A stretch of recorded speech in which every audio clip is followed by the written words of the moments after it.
Hi, welcome. I'm Governor Kotek here. We're in Harney County today. I'm standing here with State Representative Mark Owens, who has joined us to visit in the community today. We're at the Harney Senior Center, Harney Hub, which is a wonderful location for residents of the county to get all kinds of assistance. But we're specifically out here today. The First Lady and I have been joined by members of the Oregon Military Department to come and survey the flood damage that has happened over the last several weeks, to see how where we are in the stages of recovery, and most importantly, to hear the stories and talk with folks to see how the state can be helpful in the recovery here in Harney County.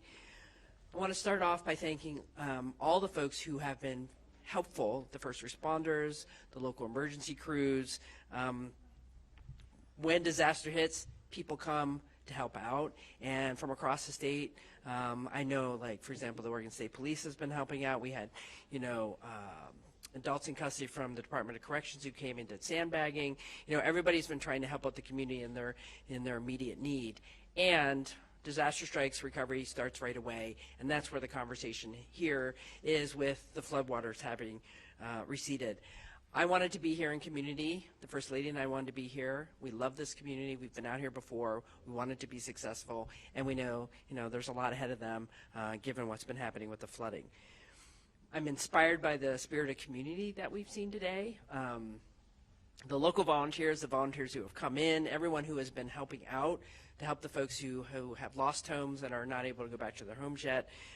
We've had fabulous help from the Red Cross, community volunteers, local businesses. We've had several faith-based groups who have been stepping up. I want to particularly shout out to Christian Aid Ministries and several churches, the Mennonite Church, the Latter-day Saints, the Foursquare, the Burns Christian Church. All those churches, their volunteers have come together, because here's what we know about Harney County. They take care of their own. They're trying to come together, make sure people have what they need in these very difficult times. People have been passing out meal boxes, taking seniors to where they need to shower. This has been tough, but everybody's sticking together, and I just want to say thank you for people taking care of each other. The City of Burns, Harney County, and the Burns Paiute Tribe issued a joint statement just today, which I think is a clear indicator of the unity here with the local governments and what they're trying to do to make sure they're dealing with the immediate issues, but planning for the future and the recovery as well.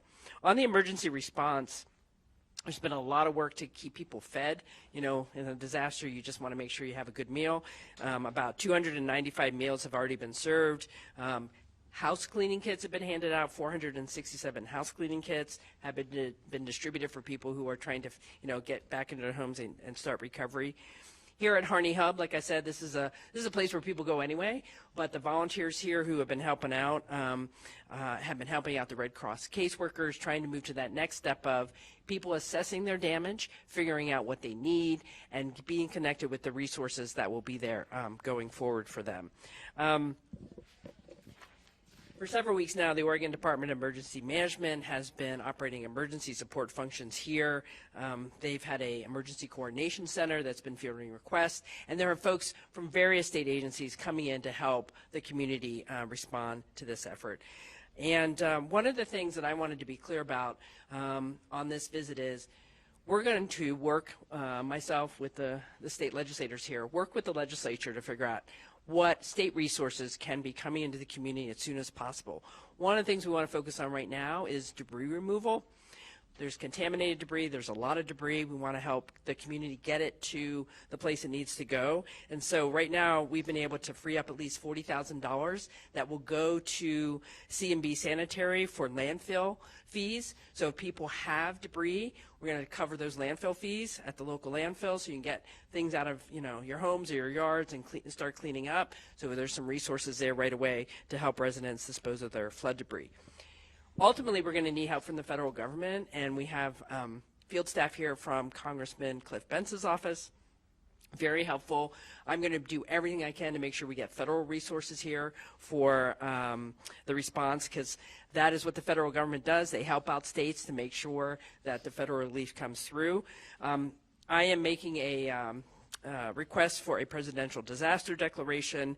We're working on the damage assessment right now, and right now we're doing a joint assessment that not only includes Harney County, but the other flood damaged counties of Douglas, Coos, and Curry, because there has been heavy rain, snowfall, melt that has been causing problems across the southern half of our state. So we're trying to combine all those and say to the federal government, we need help. So we're working on that right now.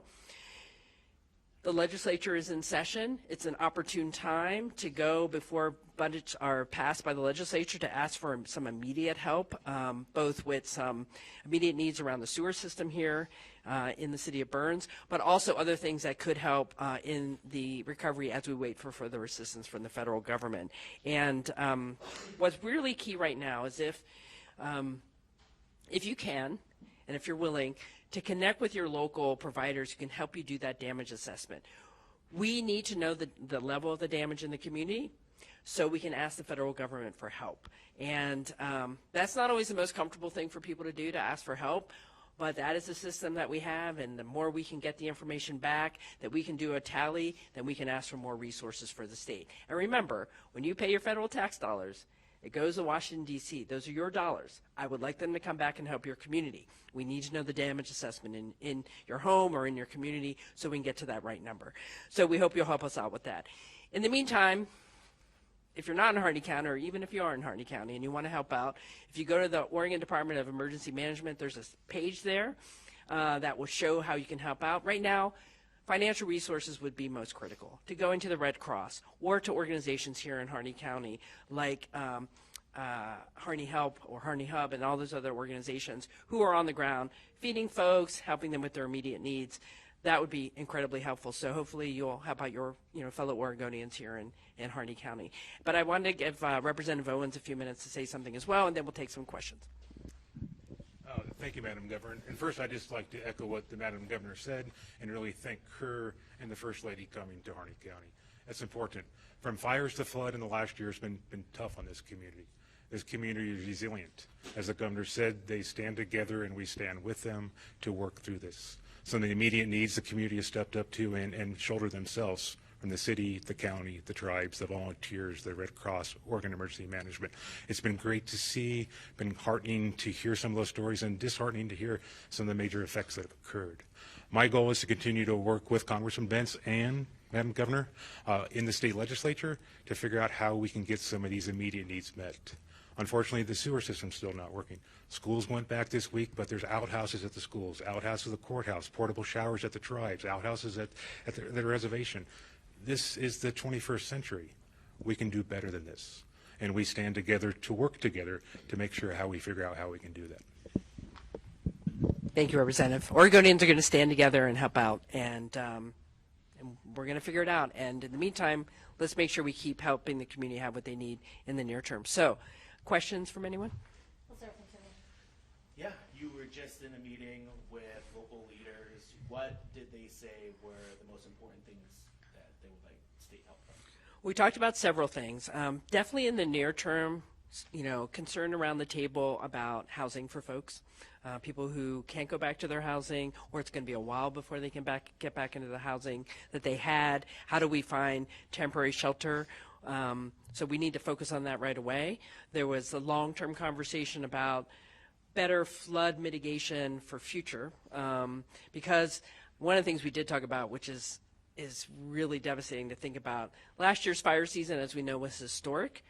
Those fires out here probably contributed to some of this, because without vegetation on the landscape, when the snowmelt happened and the water started to move, it moved a lot faster. We're going to have to talk about long-term issues here. But I'm with Representative Owens. The other big priority is making sure we get resources identified, committed to get to the improvements in the sewer system so they can get their system back online here. Item 106. You mentioned Douglas, Curry, Coos, and of course Harney County. Was the flooding in Malheur County a few months ago now not to the level of this to need a disaster declaration? I have. Do you know? So Malheur County, I actually represent Malheur County 2 and House District 60, and working with that county court and working with that community, they had some impact to flooding, but nothing near like the 3 counties that the governor's talked about. But my understanding is if you do an emergency declaration, the neighboring counties would also be able to fit into that. So we will be making sure we reach out to them, assess any damages that we weren't aware of to make sure we can include that in the package. Yeah, they did some good work to keep it from getting any worse, but as the representative said, we get to that certain level of damage assessment, then the adjacent counties will be also supported by a declaration. So that's what we're hoping for. KTVZ News, Bend, Oregon. As you toured the county today, what are you hearing from the residents? What are they telling you? Well, we had the opportunity to speak with some individuals who, one family, have been in the shelter, at the Red Cross shelter, since day one.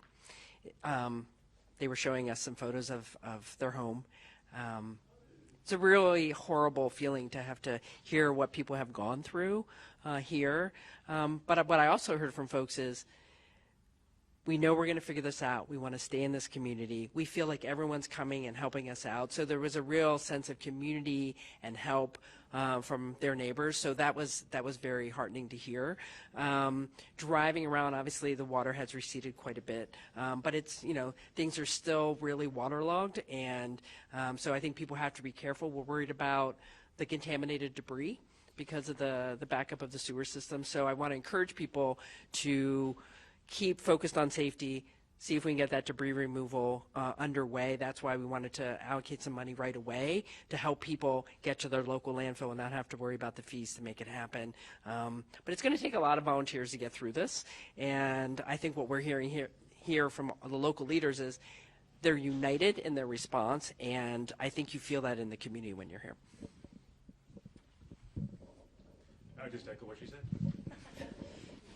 What are you hearing, in regards to the causes that may have exacerbated this flooding to the unusual levels we're seeing? Judge Hart brought it up, and Commissioner Frank. When we started my first conversation from fire to floods, there's a direct correlation. In fact, we've been looking at the water balance in Harney Basin for multiple years. Eastern Oregon Ag Research Center helped us do a study of the uplands. The uplands would be where the forest is. Because the overstocking of the forest, a lot of the snow never made it down to the ground. So we've had less snow pack even on high moisture years. Once we took those trees out, a lot more snowpack actually developed. And then when we had the 70, 75 degree temperatures, we had mid-elevation snows of about 375%, and it just went off. And prior to that, about 3 weeks prior, we had some rain. So typically this whole basin is a sponge. You have the flood irrigated meadows that when the river starts to flow, it goes out and takes that water up. That was super saturated before the main flow came. The flow went higher than it had done in the 40s, but there's a direct correlation to upland management, the amount of snowpack that we got because of the burn, and the fire scar and the way the water ran off. Thank you. Do you have another question? Yes, I do. So you talked about the importance of gathering documentation for potential federal relief. However, we know that the federal funding picture is very uncertain right now, both through FEMA and both in the sense that the potential unreliability of federal funding is creating holes in the state budget. So how do you navigate through that when you're trying to respond to this emergency? Well, I'm going to hope the federal government comes to its senses and doesn't, undermine FEMA and the needs that states have when there are disasters. In the meantime, we're going to ask for everything we believe should come back to our state. We have Oregonians who contribute with their tax dollars.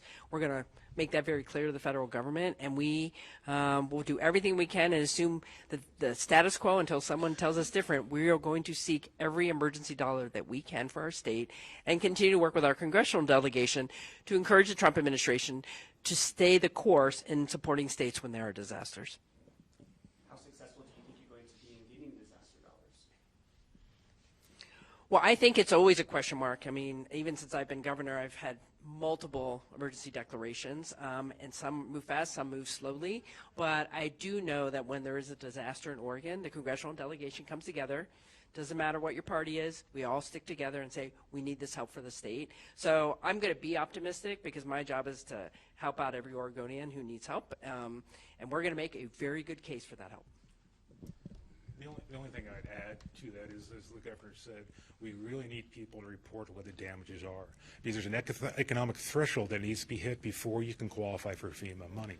And the sad part about that economic threshold is not based on the GDP of the county, not based on the local economy. So typically it's real hard for some of our smallest communities like this one to hit that. So we need people to be honest and respond to what the damage was so we can meet that threshold. And I also agree with the governor. This is not a partisan issue. We will come together. We will make sure we get the support from the congressional office to my office to the governor's office. That's time. Thanks, everybody. Thank you for driving. I really